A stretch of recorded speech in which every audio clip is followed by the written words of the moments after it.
I've sort of held my fire on Balenciaga, but I wanted to say a few things about it, um, and just make some observations on where things seem to be going.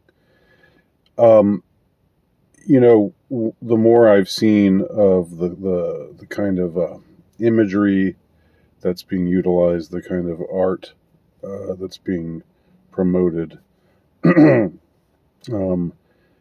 and the kind of characters involved, the more this really seems like Pizzagate 2.0, Pizzagate Part 2.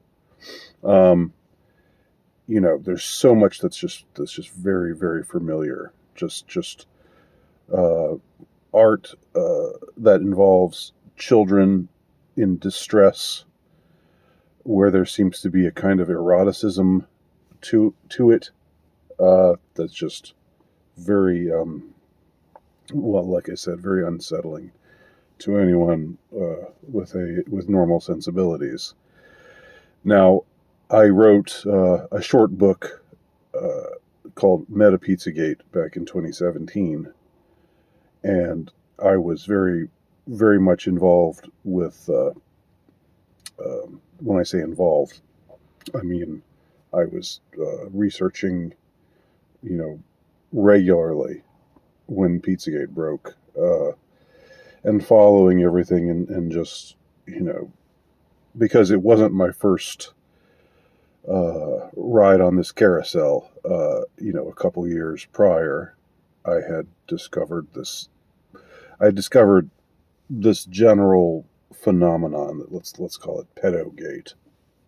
This broader phenomenon of exploitation of children, sexual exploitation of children by the elites.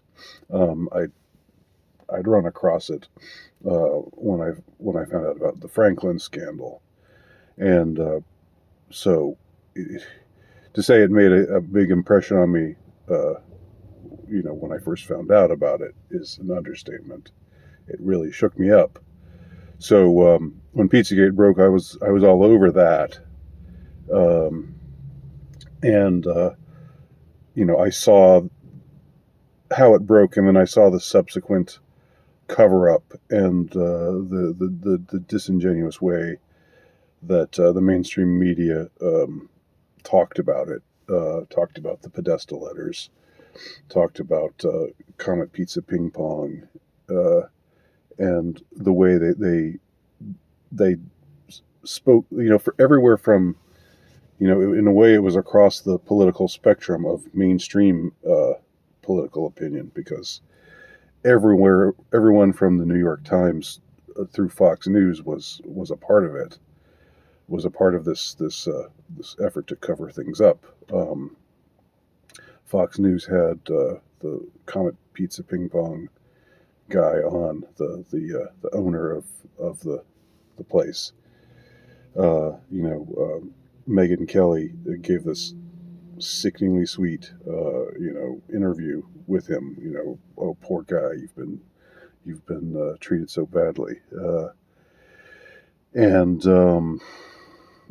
and then New York Times ran an article saying, Pizzagate is well, they weren't saying misinformation yet. They didn't have that word weaponized just yet, but they were calling it fake news, um, and they were saying it was debunked, but they offered no evidence for why it was debunked. They just said that it was debunked, and that was supposed to convince everybody. It was the most extraordinary thing, and it was something that I did not expect to see happen. Um, but it sort of it it woke me up to just how depraved and how dishonest, and what a bunch of liars they all are, the mainstream press generally, and how in bed they are with power, and how unwilling they are to challenge power.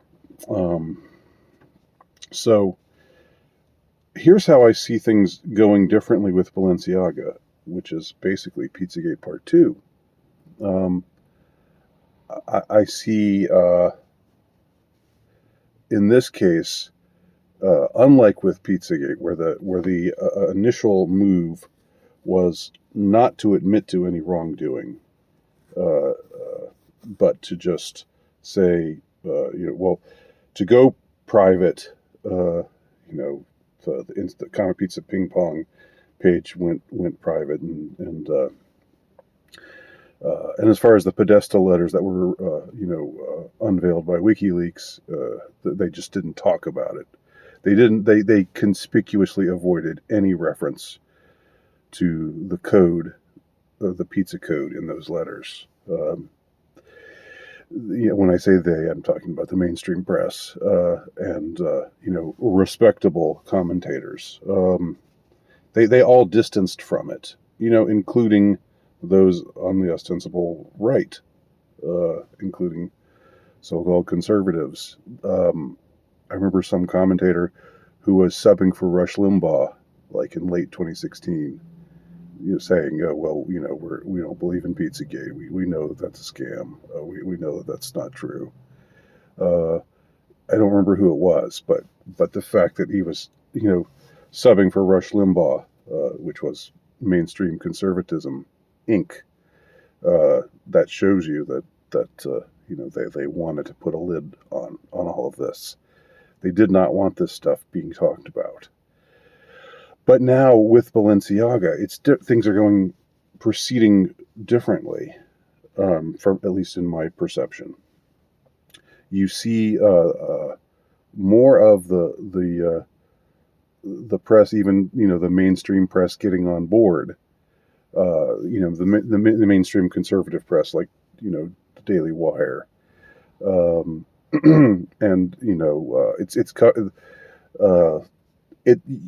if you type in Balenciaga into your search engine, you will see more articles about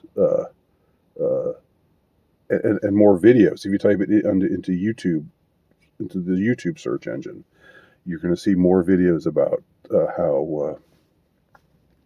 how outraged people are, because it is self-evidently outrageous. It is something that people with normal sensibilities would see and would find disgusting and appalling, and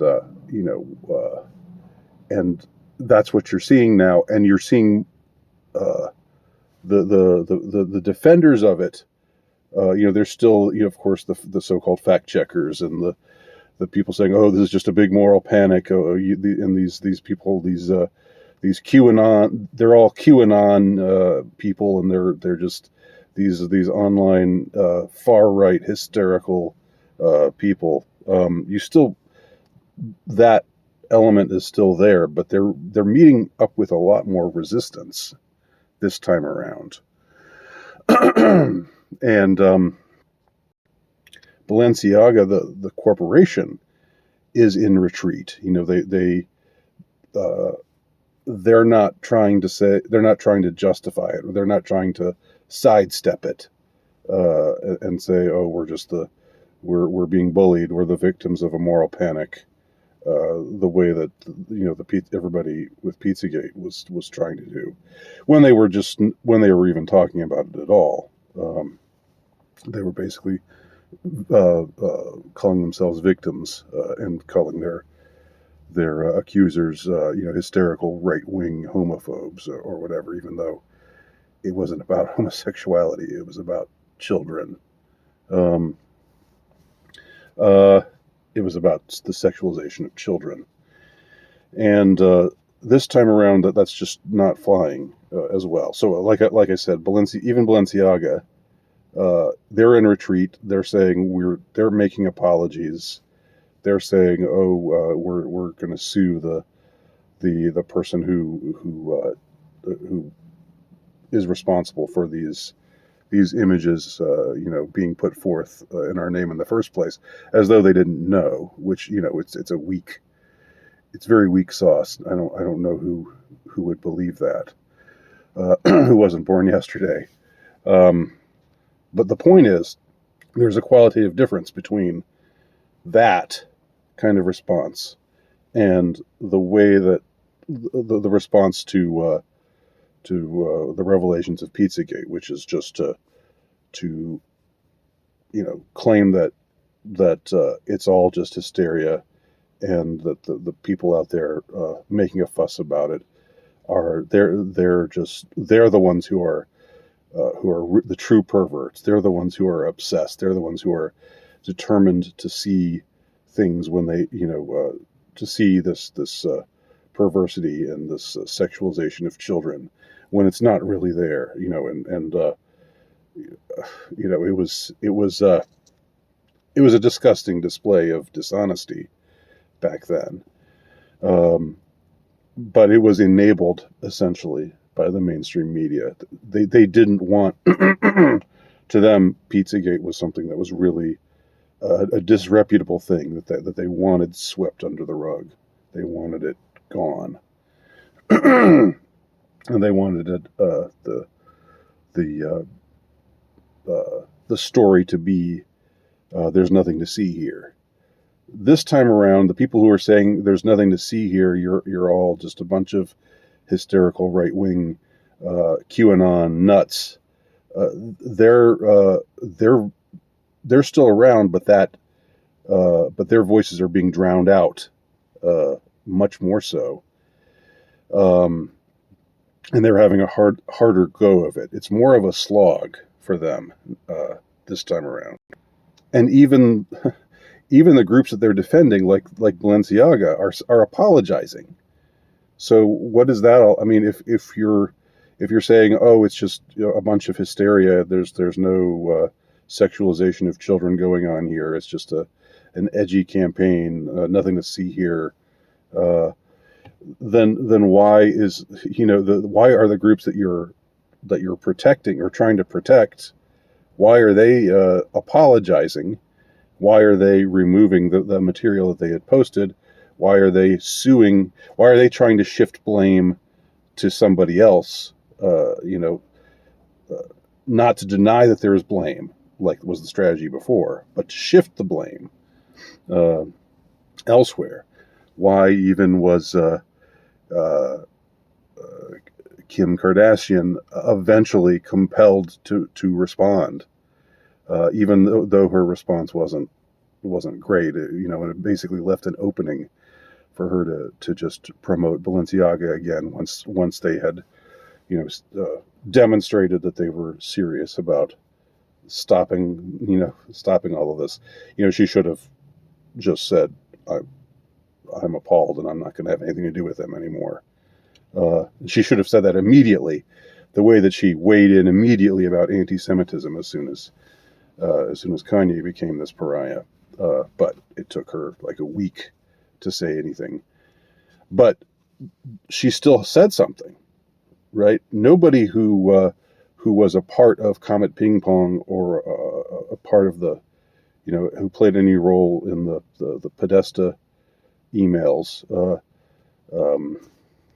Marina Abramovich or any of her Hollywood or entertainment industry disciples and cronies, none of them ever felt compelled to say anything, to try to distance themselves or to say, I'm disgusted and appalled by these images and to employ that strategy. They all just, were silent about it, or they said, this is just this is just online hysteria. This is a moral panic, and we're being victimized. But this time around, they're not doing that. They're not employing that kind of strategy. So what does that mean? The fact that this is Pizzagate 2.0, but this time around, they're getting less cover, even from elements of the mainstream. Even elements of the mainstream press are saying, yeah, this is terrible. This is appalling. This is disgusting. And even the ones who posted this art, this immensely powerful, this very well established high end luxury fashion designing corporation, uh, even they, are feeling the heat. What does it mean? I don't know. I'm not gonna be stupidly optimistic here and say this shows we're, that we are on the right path, that we're finally that we're taking these people down, and or anything like that. I don't think we should. That was the QAnon delusion, that Trump was going to come into office and take these people down, and it's kind of like what I'm hearing in some places with Elon Musk, about, oh well, he's taken the perverts off of Twitter. He's removing, and I don't know. Maybe there's truth to that. Uh, I don't know. I'm not weighing in one way or the other on that. But looking to Elon Musk as a savior, I think, is as foolish as looking to Trump as a savior. We're not gonna. There are no saviors out there.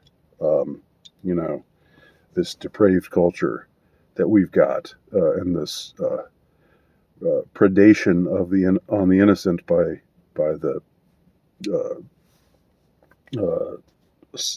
perverted, sadistic, satanic, deeply deeply disturbed minds of the elites, those who are running the show. Those who are really running the show forget about elections. Elections mean nothing. They're mostly controlled anyway. Even though I'm a hypocrite because I took part in the runoff here in Georgia yesterday.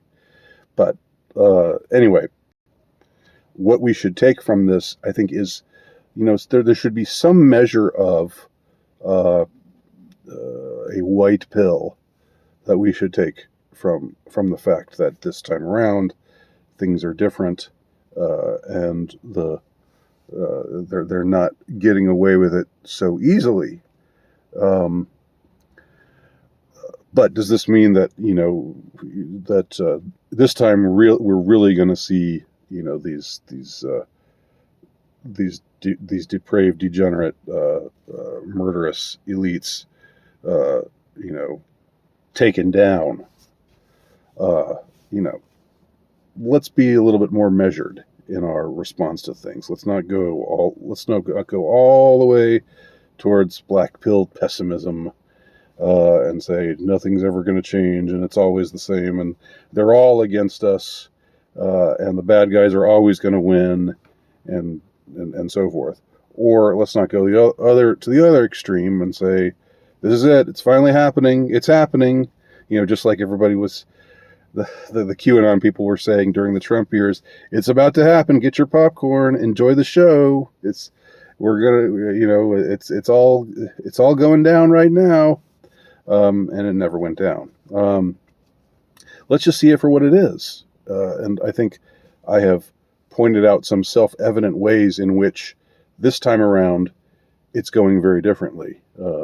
This time around, Pizzagate 2.0 is going very differently than Pizzagate, the initial wave of Pizzagate that broke in 2016, 2017. So those are my thoughts. If you have your own ideas about the subject, please feel free to comment below. Thanks for watching.